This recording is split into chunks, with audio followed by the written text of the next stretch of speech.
Hey, what's up people? In today's video we are going to look at the cold steel Voyager Large. Now I have a lot of Voyagers. I think in total with my XL Voyagers, these are all my large Voyagers. With my XL Voyagers I have like 8 Voyagers. So I have plenty of cold steel Voyagers in my collection. In this video I'm just gonna talk about the large models because that's part of this series that I do currently. But yeah, what's kind of funny is that because I have so many Voyagers, I thought about selling some of them.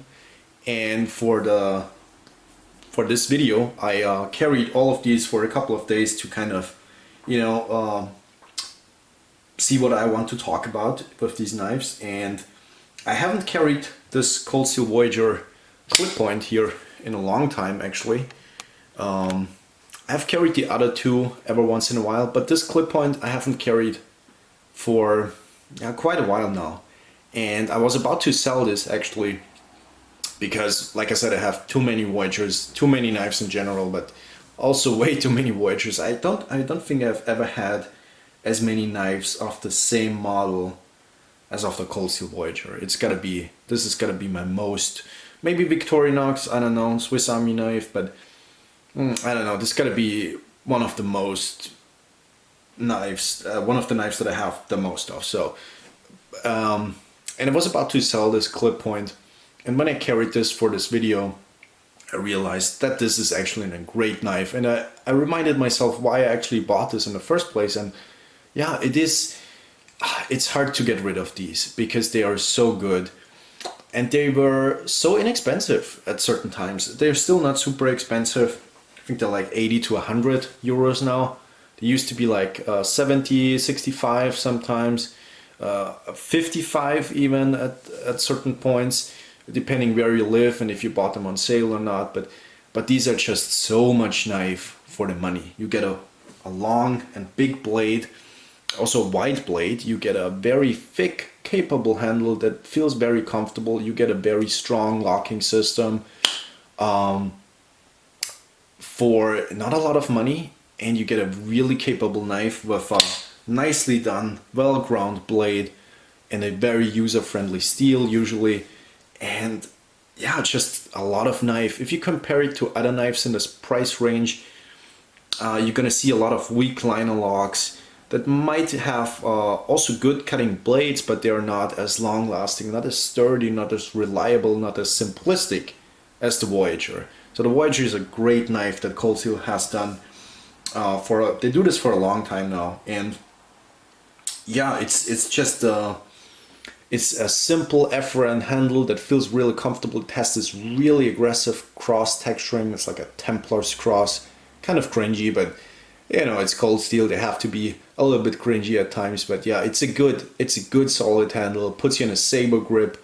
It has that back pinky choil here, and I think in my last video I said the CT0452 is the only knife that has a small finger choil for the pinky, and yeah, this knife also has it. So I was wrong about what I said in my last video. So yeah, nice, simplistic, very comfortable handle. You can hold it in several grips, and then you get, like I said, a good long high performance blade.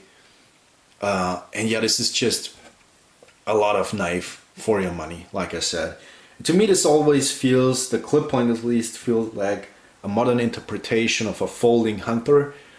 A good old solid lock back that's nice and sturdy, long lasting, but in this case with thumb studs and a pocket clip. You can see I have ground down the scales underneath the clip because this is just such a tight clip. This will rip the living hell out of your pen. So you have to either bend up the clip or smoothen down those scales. But to me, these are a beater knife, so I don't care how they look. But yeah, I have this for a while now, and this is still in a really good condition. The Voyagers have a very smooth and reliable action. I think they are, in terms of build quality to price, they are really, really solid. I think you can't really beat them. Underneath those FRN scales, they have aluminum liners, so they are really solid. It makes them a little bit heavier, I guess, but these are also, you know, big and heavy-duty knives, kind of. Here is the Tanto blade. Also a 4-inch blade or 10 centimeters. I think the clip point is wider in terms of, yeah, it is wider. And this one is a flat ground blade, whereas this one is a hollow ground blade. These two are AUS 10A. We're gonna talk about the steels a little bit later in the video. I've carried the Tanto also quite a bit because sometimes I need a big, solid, and very thick blade, but that's also not too expensive. So if I lose it, break it, was 70 bucks. They're kind of tactical, a mixture between tactical and hard use work knives. And yeah, I like that. Cold Steel has done that a lot with a lot of their knives. You're mixing those two genres of knife basically. Here is one that's purely tactical, I would say. This is the Vaquero blade in the large version. This one has been discontinued for how many years? A couple of years. This one is still AUS 8, so they changed the steels along the way. The Voyager was in AUS 8 first, then they switched to VG1 at certain times. They brought it back in AUS 8, switched to BD1 from Carpenter, and then they switched to AUS 10A. So, and this one is, I think, still AUS 8 because it's this is one of my older Cold Steels actually, but still in a super good condition. Yeah, the Vaquero blade is just nasty. This is my first Voyager. Is this my first Voyager? Actually, I'm thinking about this right now.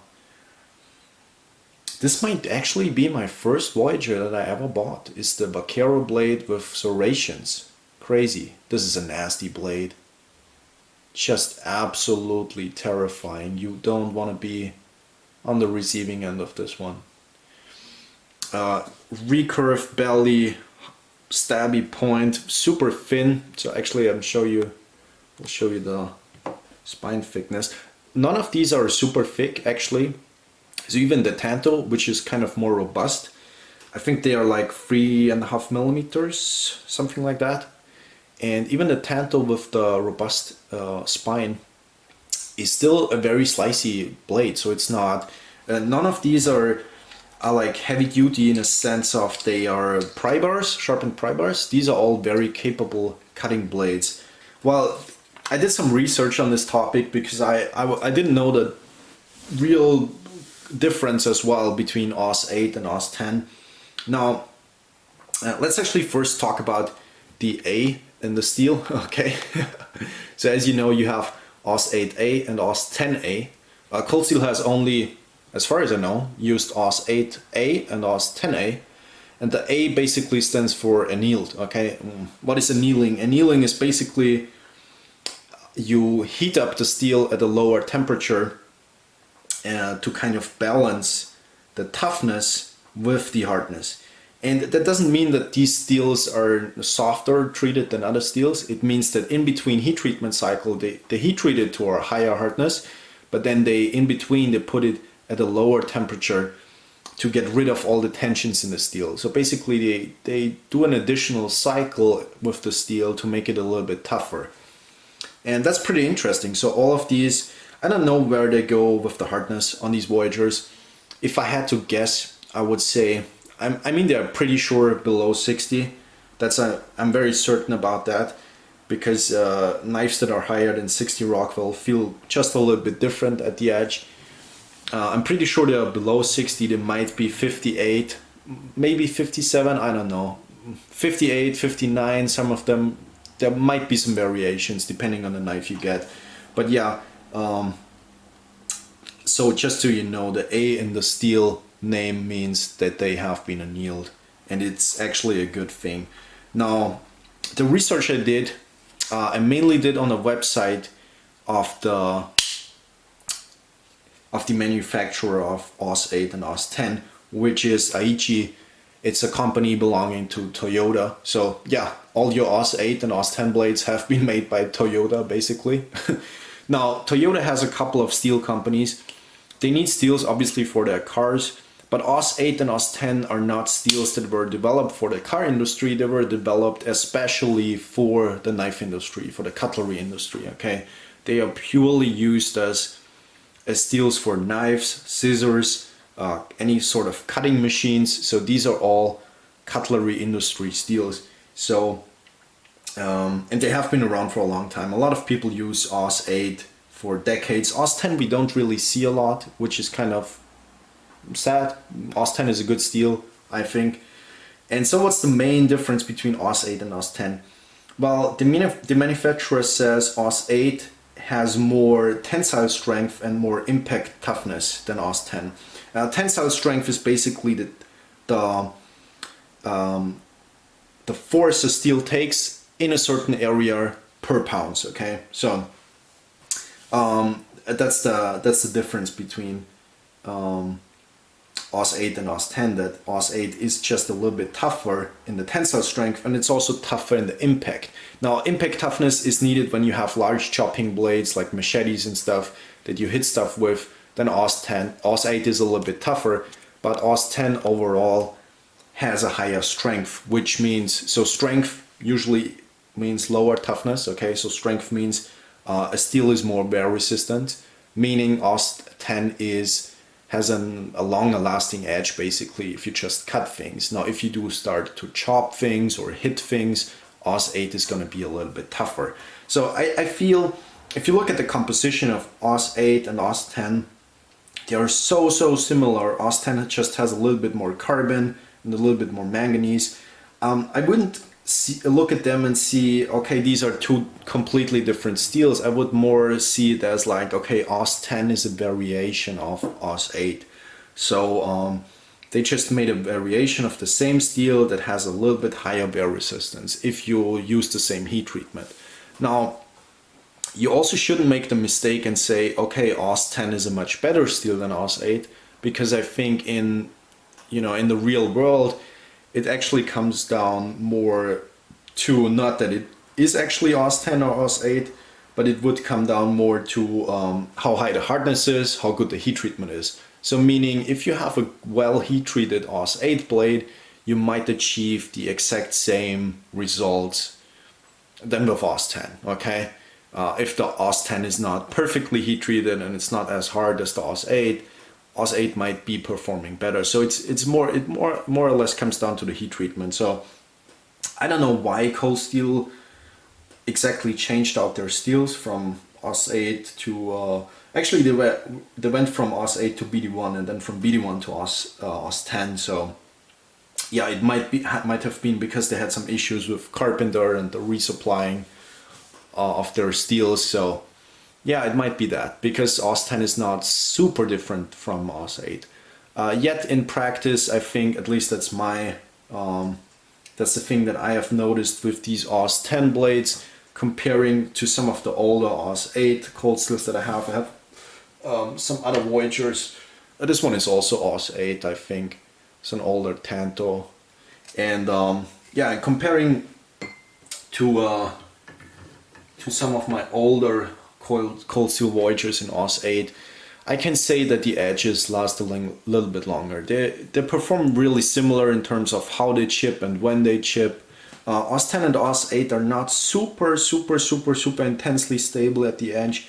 You get some chipping here and there, but also these are knives that you generally would use a little bit harder, so chipping is more does occur more often in knives you use harder. But yeah, it's not super bad. They're not brittle steels at all. But you can get some chipping, you can get some decent wear resistance, you can for sure get a really crazy sharp edge on these steels.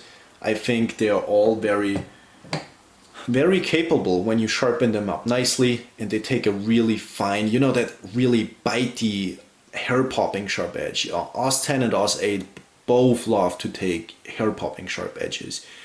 And one of the nicest things I think about these steels is that they strop back so well. So whenever you use a knife in AUS 8 or AUS 10, I would highly recommend you to not, you know, letting it get to the point where it gets dull, but rather restrop it more often and get that crazy hair popping sharp edge back as often as you can, because AUS 8 and AUS 10 both love to take a hair popping sharp edge, and they take it so easily. Yeah, they are just very user-friendly steels. They are good in corrosion resistance. I think they have like 13 to 14% chromium. They are very good in not staining. I think these stone washes that they have on their blades, they also kind of help. I think they changed their stone washes because my older cold steels has a different kind of color to them. Not sure if you can see that here, but these look a little bit more gray and these are a little bit more bluish. But yeah, which might be an indicator that this is actually not AUS 8 but B1. I'm not sure. Might be an indicator. I'm not sure though. But yeah, anyways, yeah, BD1 also, if you're interested in that, BD1 is a very similar steel to AUS 10 and AUS 8. They're composition wise, they just have a little bit more chromium, I think, and a little bit less carbon than AUS 10. But yeah, other than that, super similar steels, all of that. AUS 8, BD1, AUS 10A, they could be part of the same family. I'm pretty sure they are part of the same family. But yeah, all of these steels, very user-friendly. Now, actually, when it comes to the blade shapes, you have a lot of options with the Voyager. They have the drop point now as well, which I've never owned a drop point Voyager. I don't want to get more Voyagers, although I have seen some really good sales lately. And you can still find these large Vaquero, even though they are discontinued for a while now. You can still find some of these for decent prices also. I think the Vaquero is the most tactical blade shape there is. Second spot would be the Tanto. The Tanto is also a good tactical knife if you're looking for that. But I think especially with the serrations, but even without the serrations, which create more of a ripping pattern than a slicing pattern, because it's thinner here in this belly section and the Tanto is thicker, the Tanto splits open, and this is more of a deep cutting because it's thinner here. So in terms of tactical knives, I think the Vaquero is the best of all of them, and the Tanto is more of a mixture between a tactical knife and a really, you know, get down and dirty, hard to use knife. Don't break your tip on this ever, really. And yeah, you have the secondary point. It still cuts decently, even if you cut food. It's not perfect on a wooden block, obviously, because of the secondary point, but it still cuts decently because it's not a thick blade, and it is reliable from the steel, not from the thickness of the blade, which is good. Like I said, this is hollow ground, which is also a pro, I think. And then your clip point is more of your EDC, hunting, outdoor activities. This would be a great companion knife next to a big fixed blade for the outdoors. All of these are simple tools. They just can't be destroyed as easily, which is probably the best thing about the Voyager. And I think in terms of, you know, price to performance ratio, I think the Cold Steel Voyager is Cold Steel's best knife they have. It's just super well built. I have never had a bad Voyager. I've had bad recons, I've bad Talvars, bad counterpoints. After all the years of collecting Cold Steels, I have never come across a bad Voyager. These are all perfectly centered, they're all smooth, they last for a really long time.